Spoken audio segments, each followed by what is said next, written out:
It's going to be there again for Aaron Smith. There goes the siren. Smith's going to bang it into touch.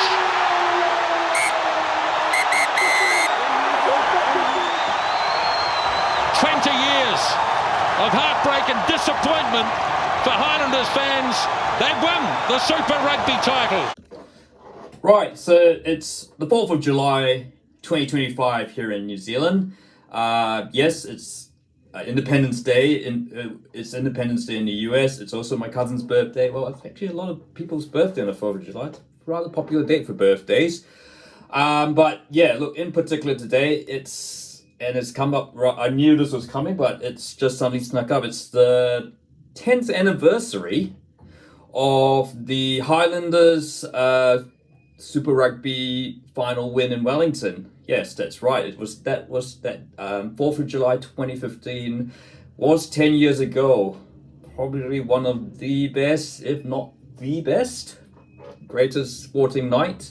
Can't say that it's the best night of my life for obvious reasons, but certainly one of the best nights in my life, and certainly from a sporting point of view. As you can tell, I'm a big Highlanders fan, but I guess the fact that it took place. I was in Wellington, of course. At was that really Sky Stadium, or it was still Westpac Stadium? Yeah, so the fact that the Highlanders pulled it off against the odds, just truly, it makes it even more special. And and so I thought, it's time to reflect on what happened 10 years ago, give you a bit of context, and just looking back, looking back to what would on that epic night 10 years on. So a bit of context, like 2015 Super Rugby season. Of course, this was, just to remind you, it was the time when Super Rugby had 15 teams. In fact, it was the last season when Super Rugby would have 15 teams. In my opinion, this was probably the best format. We had the 3 conferences, New Zealand, South Africa, and Australia. This was before we had the Jaguares and then the Sunwolves, which are ill-fated. Look, for me, this was the perfect format. Look, I know there was that mid-season break to allow for the June internationals, which kind of truncated the season a bit. But other than that, this was a format that worked fine. Look, I know there was some question mark. I know the Australian conference wasn't necessarily the strongest, but look, fact is, and the New Zealand of course I should say, the New Zealand compared to the New Zealand conference, which was absolute trench warfare. For me, as an NFL fan, I actually like this format because I was so used to conferences. Your divisions, whoever wins the division goes to the finals, that sort of thing, and the wild card. So this conference format sort of, I had no issues with it, but I know a lot of people had. Anyway, but because 2015 was a Rugby World Cup year, as it was in 2011, there wasn't going to be a break, so we were able to play a uninterrupted competition right from mid-February, I think this might start mid-February, all the way to late June, early July. So we were able to have that competition. I won't go into too much detail like that. It was the Hurricanes who finished top of the table, quite convincingly. It was the first season of under Chris Boyd. They got back Nonu.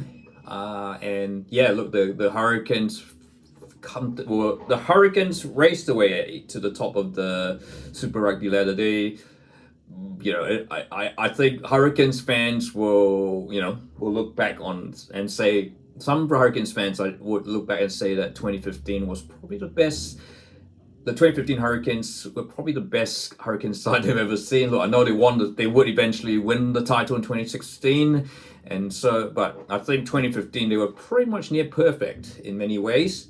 And look, so they finished top. They were able to play the whole final series in Wellington. So they had a quarterfinal against the Sharks. I think that was I remember the build up, because or was that maybe the following year? I'm not sure. But in any case, they finished top. They beat the Brumbies. And then they went on. They had the right to host the final. As for the Highlanders, look, I guess the year before they had broken their playoff duck. They hadn't made the playoffs since 2002, but under Jamie Joseph, they had been making steady progress. Look, I know they had tried, getting All Blacks like Tony Woodcock, Nonu, and all that to the Highlanders. That didn't quite work out. They redrew the plan. They started building their team on youth, likes of Aaron Smith, Malakai Fekitoa, Ben Smith, Wasaki Daholo, Elliot Dixon. All these players who had gone to be, who would at least be called up to the All Blacks, and not become regular All Blacks. It was a good team, but I mean, certainly compared to, your Crusaders, the other teams, your Chiefs, Crusaders, even the Blues to a certain extent, the Highlanders were still kind of considered to be, as they have been for all their season, underdogs. And yeah, I guess the fact that they've gone to the playoffs, they just about got in there. I guess the fact, as I said, the Australian sides weren't particularly strong. This particular season, actually, let's scratch that. I think this particular season, the Australian sides were actually fairly decent.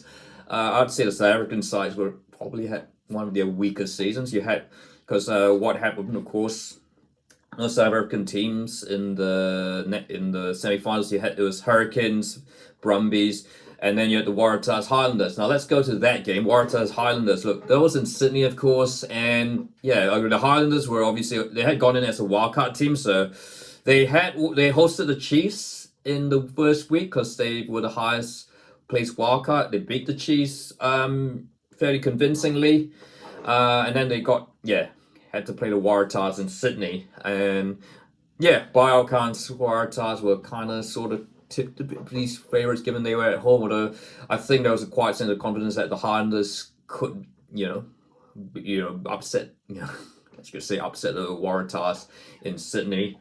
And they did. The Highlanders played some absolutely brilliant rugby in that semi-final, which I remember very well. I'm pretty sure they had their green jerseys, being the away side. Which they bring, yeah. Speaking of those green jerseys, look, they were controversial when they came out in 2011 because I think the Highlanders were looking to make them the new home jerseys. They stepped back and they became the away jerseys. And I kind of miss them because, I mean, let's be honest. I mean, we've already got the Blues to dress in blue. The Highlanders are blue. I mean, you could have Southland as or maroon, but to have it green, it was quite unique. And yeah, I think the fact Adidas made some really good green jerseys for the Highlanders. But anyway, yeah, digress. Highlanders would comfortably beat the Waratahs, and that would mean they would be in the Super Rugby final the next weekend in Wellington. And yeah, so we look, honestly, I was just happy that the Highlanders were in the final. I knew that the Hurricanes were going to be tough, and of course, if you look back at the regular season, the Hurricanes were 2-0 against the Highlanders. And the last game they played against the Highlanders was in Napier, where the Hurricanes actually thrashed the Highlanders. Look, I guess whether the Highlanders were sort of a bit sandbagging, saving for other games, knowing that, they were, who knows. But the Hurricanes were clear favourites of this. The expectation, certainly in the papers and media, was that the Hurricanes were going to finally win their first Super Rugby title. But in any case, Westpac Stadium was sold out. As you'd expect, it was the first Super Rugby final in the Hurricanes' history. They had to put on extra seats, which I managed to secure with my wife's. And yeah, so we all go on to the game, which, look, I'm not going to go into too much detail. I think we've seen it before, but in a nutshell, the Highlanders gave it, the Highlanders definitely played far better than they had against the Hurricanes in 2015. And they made it, it was, the Hurricanes were not allowed to get away with the scoring. And even though the Canes scored first in the quarter, the Highlanders would score first. Now, look, I guess we'll briefly talk about that Elliot Dixon try, which I still think it's a try. Look, slow for me, Hurricanes fans are going to say that he's, was it Bon Barrett's foot? The foot got in the way of the ball. But I think conclusively, if I recall, I think the try was given on the field, so it was not conclusive that the foot stopped Elliot Dixon from scoring. And look, I think Yeah, you got to flip it this way. If the TMO and said, yeah, there was evidence and ruled out Elliot Dixon's try, then we would be complaining that, the Highlands fans would be complaining that, we would have robbed the try. But in any case, yeah, Elliot Dixon's try. And then, was it Waisaki now Hollow in the second half? And then, of course, the drop goal from Marty Banks, which has pretty much immortalized Marty Banks' career and as well as made the legend of Marty Banks page what it is today. Highlanders played absolutely superbly. They matched the Hurricanes physically. The Hurricanes, I guess, yeah, maybe got a bit of stage fright on their big day, and yeah, they just never quite were able to play they weren't allowed to play the rugby that they had played all season. They'd scored plenty of tries during that season, but the Highlanders just never allowed them, and yeah, the Highlanders would hold on for the most famous win in their history. I don't look whether they win if they win other Super Rugby finals like titles in the future. Nothing will this will always stick in the memory. Just the nature that winning a final away from winning a final when you're the away side is always great, and yeah, so few upset Hurricanes fans on the night, but yeah, that to be fair, guess this isn't the UK, New Zealand fans. There are a lot of Southlanders, Dunedinites, Otago fans, Southland fans who live in Wellington, like myself, who have lived there for a number of years, and but will continue to support the Highlanders and would rather not support their new home team. But yeah, certainly it wasn't an absolutely great night, and there was a fair proportion of Highlanders fans who stayed around, and certainly one of the best. Oh yeah, and of course there was Richard Buckman, and then sorry, I'm not reading with a skip. There was the Japanese halfback. It was a truly memorable night. And yeah, it was handy because at that time I was living quite close in town, so it was quite close to the city. So I was able to walk back, which was rather nice. Or was I? Yes, I was still living in the city at the time. So those are my memories of that night. And as it was, so it would prove to be the pinnacle of the first Jamie Joseph reign at the Highlanders, and and the Canes would as I said, the Canes would go on to break their Super Rugby title drought the following season in a very wintry final against the Lions. So I remember being away that weekend in Taupo. So that was it was certainly a very, very cool weekend. But yeah, so Bowen Barrett would get a try. Unfortunately, not Nonu, because I should have mentioned that.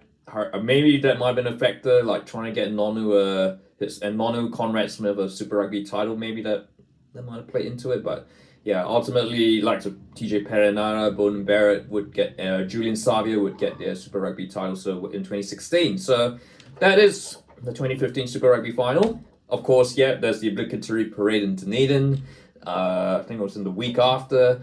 There was the Highlanders got to play in Hong Kong as well against I think was it Racing? I can't remember French side as but so all the obligatory things. I guess it just shows us, you got to appreciate every moment, and that's certainly one that will stick in the memory forever. But what are your thoughts?